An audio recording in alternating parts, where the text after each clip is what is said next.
জাতিসংঘে নেতানিয়াহুর ভাষণের সময় বিশ্বের বাঘা বাঘা দেশের নেতারা ওয়াকআউট করলেও বাংলাদেশের প্রতিনিধি দল তখনও বসেছিলেন ভাষণস্থলে। এমনই একটি গুজব ভেসে বেড়াচ্ছে নেট দুনিয়ায়। তবে বাস্তবতা হচ্ছে জাতিসংঘে নেতানিয়াহুর ভাষণ শুরু হওয়ার ঠিক আগে শতাধিক দেশের কূটনীতিক ও দেশের প্রতিনিধি দল সাধারণ পরিষদ থেকে বেরিয়ে যান।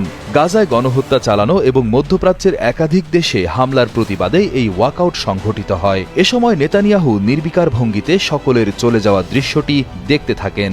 বাংলাদেশের প্রতিনিধি দল নেতানিয়াহুর ভাষণের সময় চেয়ারে না থাকার ছবিটি 2023 সালের বলে সামাজিক যোগাযোগ মাধ্যমে অনেকে দাবি করলেও বিভিন্ন আন্তর্জাতিক গণমাধ্যমে প্রকাশিত ছবিটি 2025 সালের 26 সেপ্টেম্বর মাইকেল এম সান্টিয়াগোর তোলা বলে নিশ্চিত হওয়া গেছে।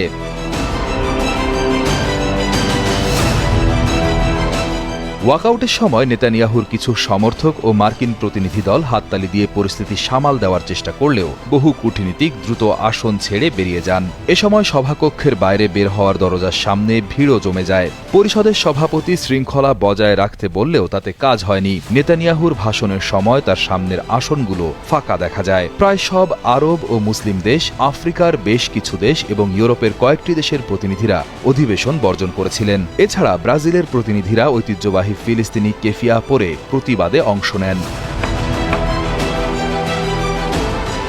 এর আগে ফিলিস্তিনি কর্তৃপক্ষ জাতিসংঘে পাঠানো একাধিক চিঠিতে বিশ্ব নেতাদের নেতানিয়াহুর ভাষণ বর্জনের আহ্বান জানান। তারা ইসরায়েলি প্রধানমন্ত্রীর বিরুদ্ধে যুদ্ধ অপরাধের অভিযোগ তোলেন। আন্তর্জাতিক অপরাধ আদালত আইসিসি 2024 সালের নভেম্বরে নেতানিয়াহুর বিরুদ্ধে গ্রেফতারি পরোয়ানাও জারি করেছে। জাতিসংঘের তথ্য অনুযায়ী ইসরায়েলের এই সামরিক অভিযান শুরুর পর থেকে এখন পর্যন্ত 2,38,000-এরও বেশি ফিলিস্তিনি নিহত, আহত অথবা নিখোঁজ রয়েছেন। সম্প্রতি ফাঁস হওয়া ইসরায়েলি সামরিক গোয়েন্দা তথ্যেও দেখা গেছে নিহতদের 80%-এরও বেশি ছিলেন সাধারণ অর্থাৎ বেসামরিক নাগরিক।